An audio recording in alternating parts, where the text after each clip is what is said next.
dinaa ci génne benn tribune semaine bii di ñëw pour sénégalais yi xam li xew li dugg rek ci loi de finance initiale bi man gis nga député yi fa laa leen di jox rendez-vous parce que man su ma la ñëwee dama leen di wax xam-xam bu leer naññ boo xam ne mënuñ ci génne virgule du chiffre. du date lu ci assemblée lu tax ngay wax ne complot la bu ñu orchestré tudd ci Macky Sall nekk président de la République pouvoir exécutif nga tudd nag complot la pour salir sa image. lu tax nga wax complot la parce que et complot bu échoué la heureusement parce que ki leen jaay lii daf leen nax dañoo jàppoon ni fii la ñu mën a jaar pour jot ci Ousmane Sonko may dalal xelu Sénégalais yi gis nga Macky Sall ak téeméer yu mel ni moom mënaluñu ma lu toll ni tarafata ayib parce que man yàlla daf ma may.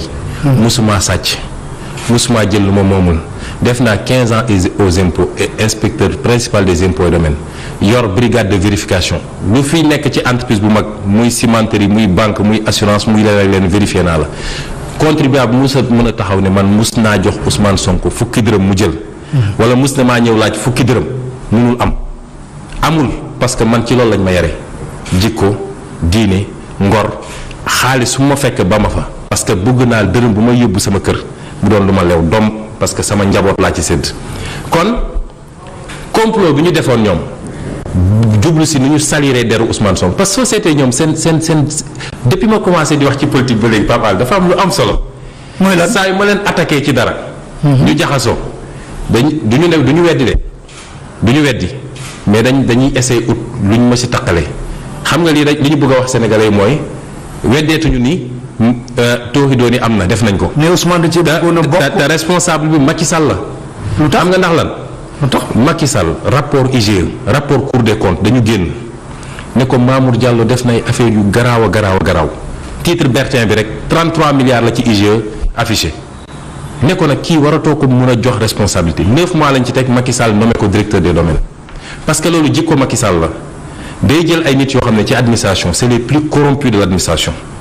mu woo leen ba ñu ñëw mu ne la dinaa la nommé nag mais xaalis bi nga yor demal fi nga dëkk nga utal mu fa base politique donc Macky Sall il est le seul responsable de ce qui s'est passé donc ñoom seen logique dootul weddi mënuñu weddi li ma mës a wax fii Pape Alé histoire wane na ko fii bi may wax affaire impôt député yi ñu koy weddi mais impôt député yi mën naa la jox léegi sama bulletin kenn mënu koo weddi fii te boobu mooy premier dossier. lan moo nekk ci impôt député yi. non xam nga moo gën a tuuti liñ leen di. non dama ne la man député la.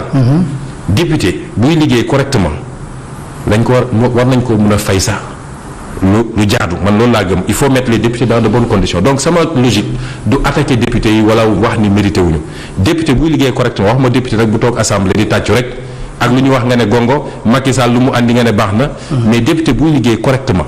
war nañ ko mettre dans des conditions parce que c'est un représentant du peuple mais après nañu xool li mu war a fay comme ñëpp parce que jaaduwul man tey député la sama bulletin de salaire 1500 francs lañ may dagg impôt. 1500 francs ci jamono jooju enseignant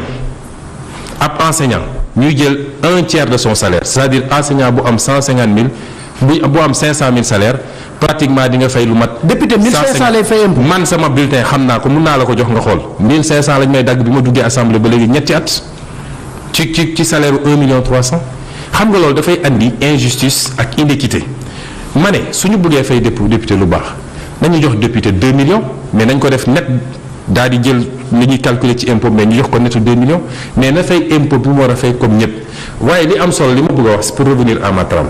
bi ma ko waxee ñoom ñëpp yuuxu fi boobu nekkaguma député assemblée nationale 2015 fin 2015 laa ko waxoon coow ñu jóg ba Moustapha Diakhaté ne woon nañu il réclame le limogeage de Ousmane Sonko. radiation histoire jox na ma dëgg mbirum pétrole bi ñu koy wax fii wéetoon nañ ci trop ma bind ci téere bu 277 pages histoire jox na ma dëgg tey il a fallu que ñu toog ba BBC wax ñoom ñëpp di tëb mbirum terre bi ma leen naan du 658 milliards waaye dépassé na sax 1200 milliards ñu wax fii dëkk yëpp ma bind question écrite adresse ko gouvernement ñu tontu ma ne ma waaw affaire bi sax dootul 650 milliards waaye 850 milliards la parce que dañoo fàtte woon TVA bi ak intérêt yi ñu war a fay ak nangam man leen du 850 milliards ëpp na 1200 milliards tey jii ëpp na fuuf loolu bi ñuy inauguré terre bi fii laa wax ni Macky Sall bu jëlee terre bi dem ja Diamniadio su dellu seeg terre bi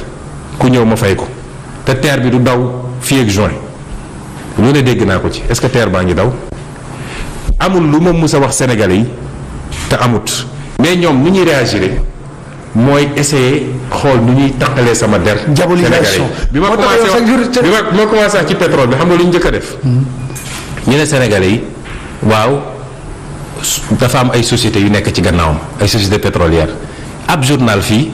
dem na ba bind waaw ab journal observateur ba ma koy nommé. dem na ba bind fii à la une ne Sonko dans le sale drap Tullow Oil moo koy fay xaalis il a fallu que Tullow Oil bind ne man xaw ma Sonko musuma koo gis. yooyu la ñuy def c'est-à-dire ci diabolisation ñoom ci loolu la ñu nekk parce que ñoom xam nañ ni ñoom kenn xooletu leen bët bu rafet mais man nii Sénégalais yi yaakaar ni kii ku jub la.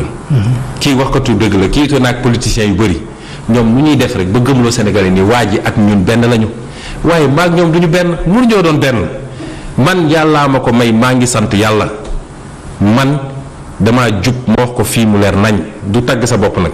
musuma sàcc alalu réew mi musuma jël lu ma moomul musuma dugg ci ay dil yu leerul yàllaa ma ko may ma koy sant yàlla su du doon loolu Pape Ali 5 ans maa ngi politique 5 ans maa ngi politique fii ci réew mi nekk opposant radical lu ne jaar naa ko ak ñoom jël nañu seeni renseignements généraux jël seen administration fu ne wër nañu fa di enquête ci man gis nga Macky Sall soo amoon lu toll ni tarfataayin ci man tey maa ngi kaso tarfataayin laa wax kon wax ji yëpp doo ko dégg. léegi nag da nga wax ni plainte am na contre man mais plainte amul.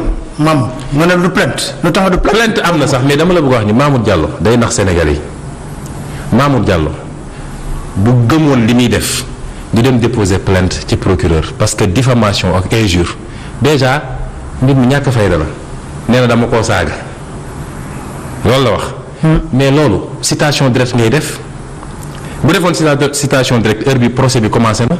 parce que su ma defee citation directe 20 jours laa am ñu signifié ma ko ma am 20 jours pour tontu ko mu am 7 jours pour signifié waat ma moom li mu jàpp ak ay témoins yépp ñetti jours moo ci tegu tribunal day obligé ubbi procès bi et dans les 2 mois le procès est vidé mais dem déposer procureur bu sérieux du ubbi plainte pour diffamation ak injure publique ba léegi nag jotaguma signifié wuñ ma dara donc loolu ay tappale la moo wax ko fii léegi. sama plainte bi ma déposé man ñoom bi leen ragalloo ba tey ñu ne cell ñoom ñëpp déggatoo la ñuy wax ci 94 milliards yi. parce que mbir mi suñ ko xëccee ba egg fi mu war a yegg. luy tooy dina ci kaw lay jóge de. léegi nag ma daaneel ci benn wax. ba ma dégg yenn nit ñi yenn yi sax nee nañu spécialiste du droit lañu. ñu ne Sonko sa plainte bi du ñu ne waaw. moom laa bëggoon ñëw ci yow. ñu ne sa plainte bi du prospère. waaw ñu ne Sonko amul qualité à agir xam nga loolu waxu picc la Pape Ali. lu tax nga gis nga dès lors que fi mu ne nii.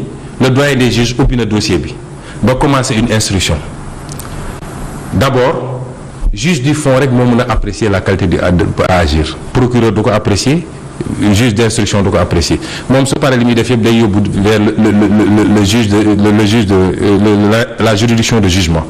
juridiction de jugement boobu bu xoolee action kii bi ba pare public bi lay doog a xool action civile bi mais même su demoon ba ne Sonko amul qualité à agir. procès bi day am parce que l'action publique continue parce que les faits on juge des faits et les faits yi ma wax nga xam ne dafa garaaw te ça concerne l'État kenn mënatul tere procès bi am mais yow noo munee ne xaalisu sénégalais yi ab sénégalais amul qualité à agir tout citoyen quand il s'agit de deniers publics tout contribuable war na mën a agir. soo jëlee la loi pour la portant transparence dans la gestion des finances publiques bu 2012 bi. dafa ne tout agent public y compris le député. et moi j'ai déposé une plainte en tant que député. y compris le député doit dénoncer systématiquement les faits yi mu gis kon soo toogee dégg ay soi-disant juriste naan ay plainte bi il n'a pas qualité à agir dafa mel ni ñoom jànguñu droit te li gën a am solo aussi va fàttalikul procès Khalifa Sall. li tax Sénégal li ñu war a poser li tax tey l'agent judiciaire de l'État boobu ba léegi mu ne cell toog te pourtant bi ñu waxee affaire Khalifa Sall mu mel ni ku xabtal. moo ko te moom boobu amuloon qualité à agir parce que xaalis bi xaalisu mairie bi la woon conseil municipal voté ko du xaalisu état du Sénégal moo tax bi mu demee première instance. dañu débouté moom. mais qualité à agir lu ko jaxati dugal. cour d'appel li tax mu dugalaat ko xam nga ndax lan la. parce que dañu bëggoon cour condamné Khalifa mais soo ko condamné. il faut nga wax léegi kan la amende yi nga teg kan la koy fay te mairie bi porté wul plainte moo tax ñu dugalaat état bi kon ñoom li ñuy wax nii waxu tappale la nañu dem sénégalais nañu exiger nañu dem ci procès bi flagrant délit moo am càcc gi leer na nañ. bu boobaa nag dinañu. avancé waaw ñu avancé boobu.